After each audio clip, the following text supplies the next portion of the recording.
friends, welcome to Madhumit NP channel. Today we are going to say science lesson, chapter soil, fifth lesson, learning checklist. What are we are going to learn? Formation of soil, soil composition, types of soil, soil profile, soil erosion, soil conservation.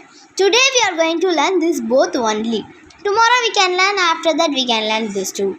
Okay, let's go first. Formation of soil. Before that, we can learn what about here writing. Like air and water, soil is also essential for life on the earth.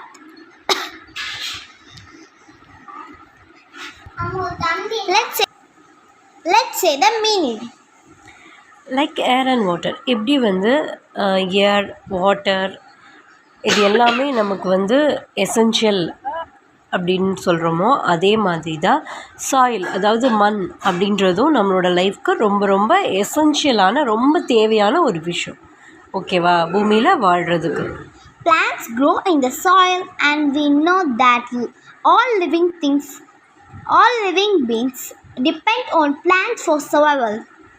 Plans என்ன பண்ணும்? மண்ணில் தானே வளரும். Soil மண்ணில் தான் வளரும். அதே மாதிரி நமக்கு என்ன தெரியும்? எல்லா உயிரினங்களுமே அந்த பிளான்ஸை தான் சார்ந்திருக்குது. அது உயிர் சர்வைவல் மீன்ஸ் உயிர் வாழ்கிறதுக்கு. அது உயிர் வாழ்கிறதுக்கு எதை சார்ந்திருக்கணும்? பிளான்ஸ். மனுஷனாக இருக்கட்டும், உயிரினங்களாக இருக்கட்டும், எல்லாமே based upon plants for survival. Okay. Soil is also home to many insects and animals. இன்னொன்று, அந்த சாயில் அப்படின்றது நிறைய பூச்சிகள் அப்புறம் விலங்குகள் எல்லாத்துக்கும் ஒரு வீடாக இருக்குது. இப்போது நிறைய பூச்சிகள் பார்த்தோன்னா மண்ணில் புழு அந்த மாதிரி நிறைய பூச்சிகள் இருக்கும். ஸோ எல்லாத்துக்கும் என்னவா இருக்காங்க? சாயில் ஒரு ஹோமாக இருக்காங்க. Okay. Let us learn more about the formation and properties of soil in this chapter. Okay, start formation of soil. Formation of soil is a slow process. Okay, soil பற்றி நம்ம பார்த்துட்டோம். எப்படி soil உருவாகுது அப்படின்றது நமக்கு தெரிஞ்சுக்கணும் இல்லையா? அதுதான் நம்ம இதில் பார்க்க போகிறோம். எப்படி ஒரு மண் உருவாகுது அப்படின்றது ரொம்ப மெதுவான ஒரு ஸ்லோவான ப்ராசஸாக நடக்கும். How many days it takes? It takes thousands of years to form just 1 centimeter of soil. அதாவது only 1 centimeter சாயில் உருவாகிறதுக்கு 1000 வருஷங்கள் ஆகும். டக்குன்னு இப்போ ஒரு பொருளை எடுத்தோம், டக்குன்னு அதை இப்போ நம்ம மேனுஃபேக்சர் பண்ணுறோம்ல, அந்த மாதிரி சாயிலில் என்ன பண்ண முடியாது, கொண்டு வர முடியாது. இட் டேக்ஸ் 1000 வருஷம்னா 10 நூற்றாண்டுகள்.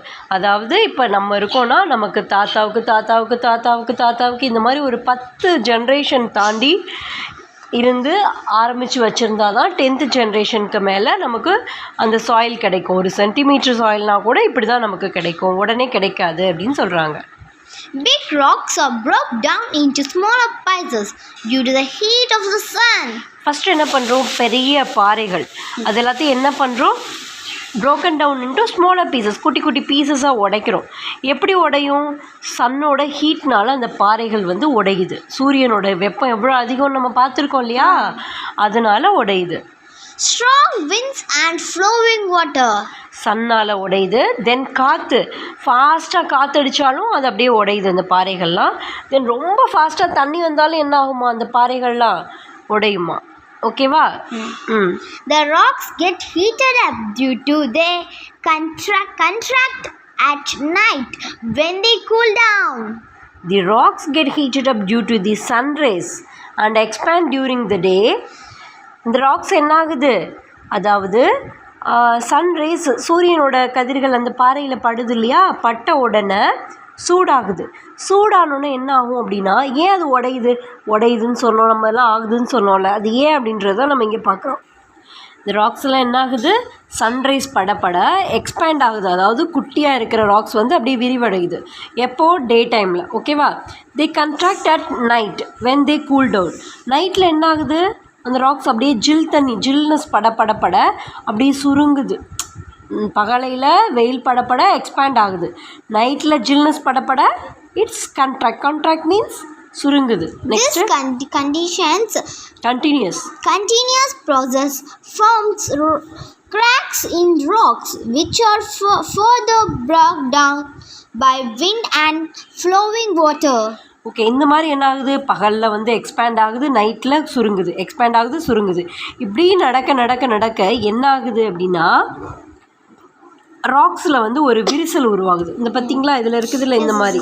இது ஏன் உருவாகுதுன்னா இப்படி ஸ்ட்ரெச் ஆகிட்டு பகலில் எக்ஸ்பேண்ட் ஆகுது, நைட்டில் என்ன ஆகுது, கண்ட்ராக்ட் ஆகுது. இப்படி எக்ஸ்பேண்ட் ஆகும்போது ஒரு இடத்துல அந்த கிராக் ஆகுது. ஓகேவா, கிராக் ஆகி என்ன ஆகுது, அது அப்படியே ப்ரோக்கன் டவுன் ஆகுது. காற்றுனாலையும் தண்ணி போகிறதுனாலையும் அந்த கிராக் விழுந்துச்சுல வெயிலில், அதுக்கப்புறம் தண்ணி போனாலும் இல்லை காற்றடிச்சாலோ அதெல்லாம் உடையுது. ஓகேவா, next roots of plants and burrowing animals can also break rocks. இன்னொன்று என்ன பண்ணுதுன்னா, இப்போ இந்த ராக்கில் வந்து ஒரு பிளான்ட் வருதுன்னு வச்சுக்கோங்க பக்கத்தில், அதோட வேர் வந்தால் கூட அது உடையும். வெயில் பட்டு தான் உடையணும்னு இல்லை, அதோட வேர் உள்ளே வரும்போது உடையும். ஓகேவா, வேரில் உடையும். தென் வந்துட்டு என்ன பண்ணுது, பர்ரோயிங் அனிமல்ஸ்லாம் அந்த இது பண்ணுறோம்ல, அது பண்ணும்பொழுதும் அது வந்துட்டு உடையுது. ஓகேவா, when the roots grow they may enter into the rocks and break them into smaller pieces. அதாவது அந்த ரூட்ஸ் வளரும் பொழுது அந்த ராக்ஸ்குள்ளே போயிட்டு அதை குட்டி குட்டி பீசஸாக உடை. The natural breakdown of rocks is known as weathering. Weathering means what? வெதரிங்னா என்னது, அதாவது அந்த ராக்ஸ் வந்து இயற்கையாகவே உடையுது இல்லையா, அதுவாகவே ஏதோ ஒரு சன்னாலேயோ இல்லை காற்றுனால தண்ணி, இதுதான் என்ன சொல்கிறோம், அதுவாகவே உடையிறது தான் வெதரிங். ஓகேவா, பிரேக் டவுன் ஆகுது இல்லை நேச்சுரலாக, அதான் weathering. The small rocks are further broke down into fine particles. அந்த குட்டியாக உடஞ்சி பார்த்தீங்களா, அந்த பெரிய ராக்ஸ் குட்டி குட்டி பீசஸாக, அது என்ன ஆகுதுன்னா இன்னும் குட்டி குட்டி ஃபைன் பார்ட்டிகல்ஸாக உடையுது. ஓகேவா, with the time the conditions weather of rocks creates a thin layer of soil.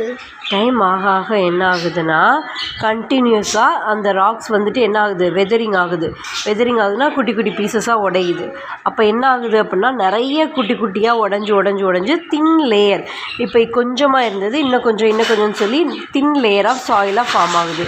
Remains of dead plants and animals called humus mix with the soil and to make it fertile. என்ன பண்ணுது, இப்போ ஒரு plant அழுகி போன ஒரு plant வந்து இறந்து போச்சுன்னா அது மண்ணில் வந்து பட்டு இலை சருகாகும் இல்லையா, அது தென் வந்து அனிமல்ஸ், இறந்து போன அனிமல்ஸ் தான் வந்து ஹியூமஸ்ன்னு சொல்லுவோம். ஹியூமஸ்னால் என்னது, அந்த அனிமல்ஸ் இறந்து போய் ஒரு இது ஃபார்ம் ஆகும்ல, அதாவது அது எல்லாம் என்ன ஆகுதுன்னா அந்த சாயிலில் மிக்ஸ் ஆகி அந்த மண்ணை என்ன பண்ணுது, நல்ல வளமான மண், இதெல்லாம் என்ன பண்ணுது, அந்த மண்ணை ரொம்ப ஃபெர்டைல் ஆகுது, அதாவது வளமான மண். அப்படி நல்ல மண்ணாக இந்த மாதிரி இதெல்லாம் இருந்தால் தான் அதில் ஏதாவது நல்ல செடிகள் ஏதோ ஒன்று நல்லா வரும். சரியா, the color of soil varies from place to place. இந்த சாயிலோட கலர் எப்படி இருக்கும், எல்லா இடத்துலையும் ஒரே மாதிரி ஒயிட் கலர் ஒரே மாதிரி பிளாக் கலராக இருக்கும் கிடையாது, ஒவ்வொரு இடத்துலையும் மாறும். Soil can be black, dark brown or red in color. என்ன கலரில் இருக்கும், பிளாக் கலரில் இருக்கும், ப்ரௌன் கலரில் இருக்கும், டார்க் ப்ரௌனில் இருக்கும், அல்லது ரெட் கலரில் இருக்கும்.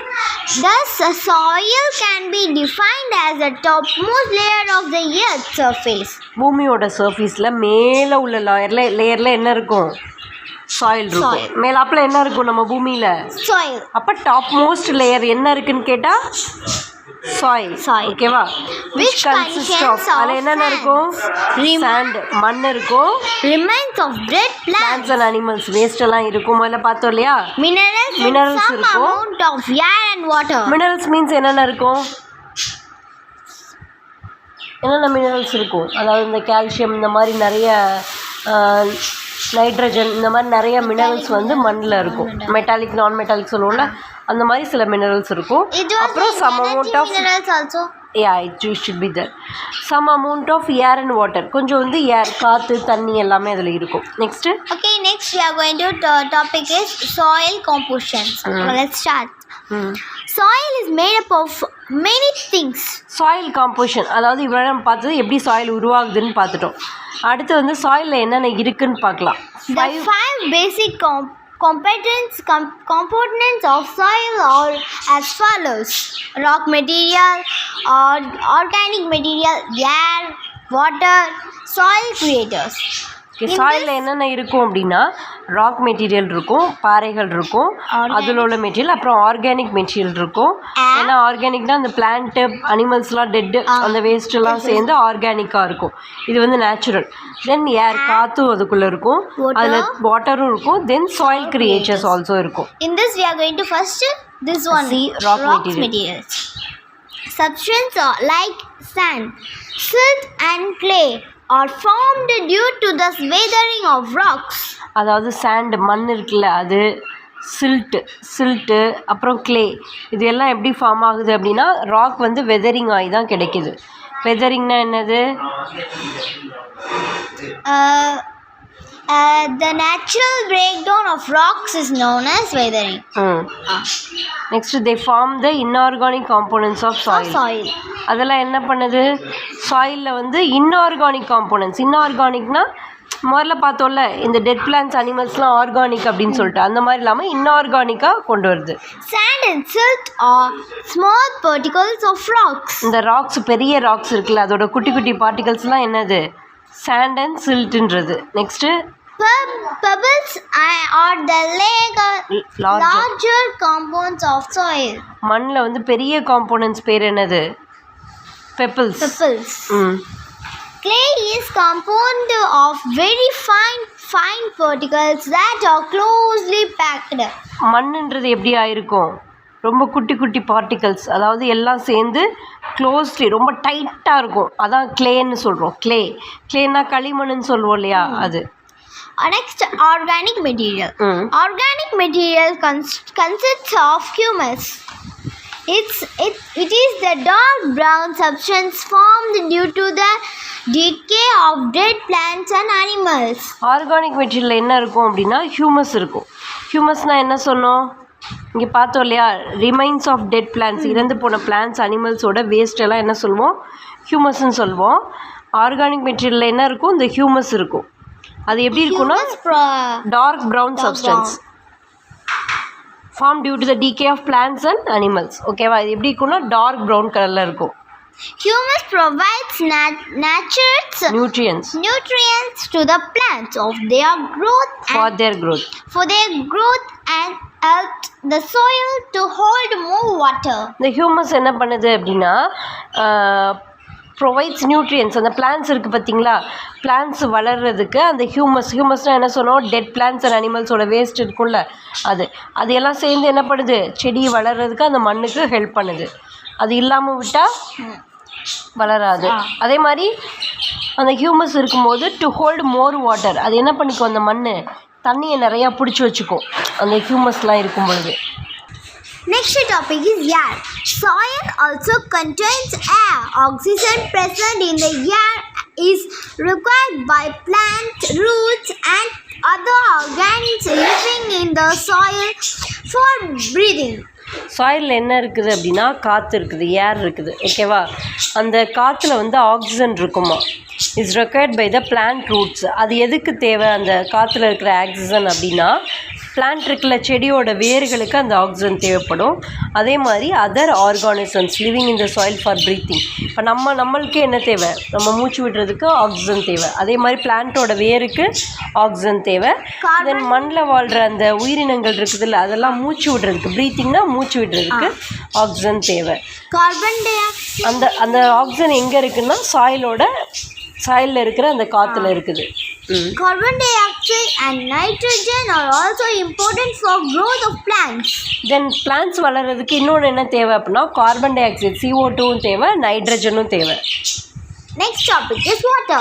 Water is also a component of soil. இந்த சாயில் இருக்குல்ல, சாயிலில் என்னென்ன இருக்குன்னு சொன்னோம் நம்ம? ஏர், வாட்டர், இந்த மாதிரி நிறையா இருக்குன்னு சொல்லுவோம். அதில் வாட்டரும் ஒரு காம்பனண்ட். சாயிலில் மண்ணில் தண்ணி இருக்கும் எப்பயுமே, ஈரப்பதம்னு சொல்லுவோம். Plants absorb water from the soil through their roots. சரி, ஒரு தண்ணி பிளான்ட் இருக்குது, ஒரு செடியை கொண்டு போய் தண்ணியில் நேராக வச்சா அப்சர்வ் பண்ணிக்குமா? எல்லா பிளான்ட்டும் அழுகிடும். எல்லா பிளான்ட்டும் அதை ஏற்றுக்காது. சில வாட்டரில் இருக்கிற பிளான்ட்ஸ் மட்டும்தான் வாட்டரை ஏற்றுக்கும், இல்லாட்டி அழுகிடும். ஸோ பிளான்ட்ஸ் என்ன பண்ணும்? வாட்டரை வந்து மண்ணிலேருந்து அப்சர்வ் பண்ணிக்கும். எப்படி அப்சர்வ் பண்ணிக்கணும்?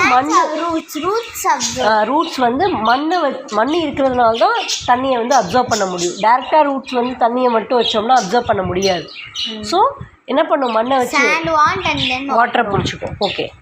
It is also used by soil organisms for different purpose. இந்த தண்ணியை என்ன பண்ணிக்குவோம் அப்படின்னா சாயில் ஆர்கானிசம்ஸ் வந்து வேறு வேறு பர்பஸஸ்க்கு யூஸ் பண்ணிக்கிறோம். Next topic. அதாவது சாயிலில் இருக்கிற உயிரினங்கள் வந்து அந்த தண்ணியோடு இருக்குதுல்ல அதை வந்து யூஸ் பண்ணிக்கும் அந்த மண்ணை. இப்போ புழுலாம் அதில் இருக்குமா அந்த மாதிரி. Next topic is living things. Let's start the next topic of living things. Soil contains many living organisms such as earthworms and microorganisms. Organisms like bacteria and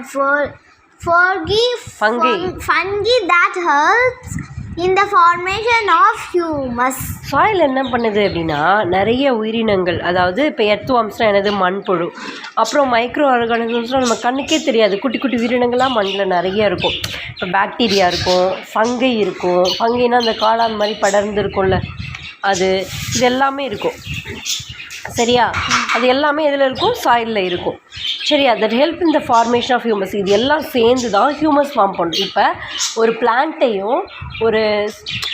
வந்து அதோட இலைகள்லாம் கொட்டி கிடக்கும்ல அது, இல்லை ஒரு அனிமல்ஸ், இறந்த அனிமல்ஸை டைரெக்டாக மண்ணில் வெறும் இதை போட்டோம்னா அது மக்கி ஹியூமஸாக மாறாது.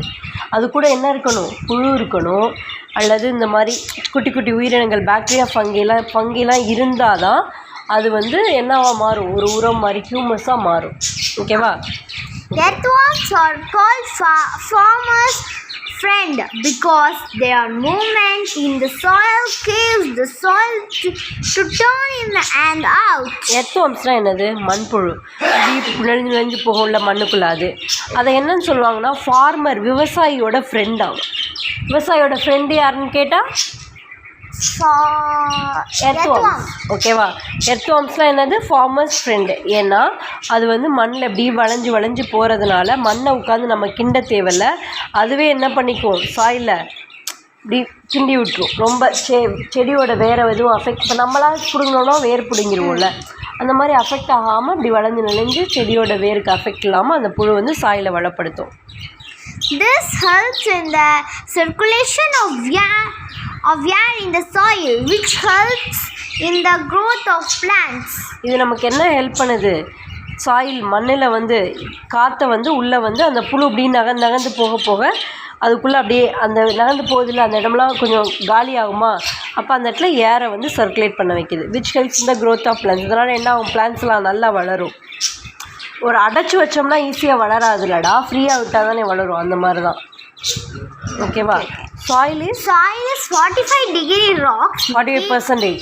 45% rock material, 25% air, 25% water, 5% organic materials and living things. Soil என்னென்ன இருக்குன்னா 45% ராக் மெட்டீரியல், பாறைகள் இருக்கும் மண்ணில். அப்புறம் 25%, 25% எவ்வளோ இருக்கும்? ஏர். 25% வாட்டர் இருக்கும். 5% ஆர்கானிக் மெட்டீரியல் இருக்கும். ஆர்கானிக் மீன்ஸ் அதுதான் அந்த ஆர்கானிக், அதாவது இந்த சொன்னோம்ல remains of dead plants and animals, இதெல்லாம் ஆர்கானிக்னு சொல்லிட்டு அந்த மாதிரி அது 5% இருக்கும். லிவிங் திங்ஸும் இருக்கும். Okay, thank you. In the next one we can see types of soil and then a soil profile. Okay, bye.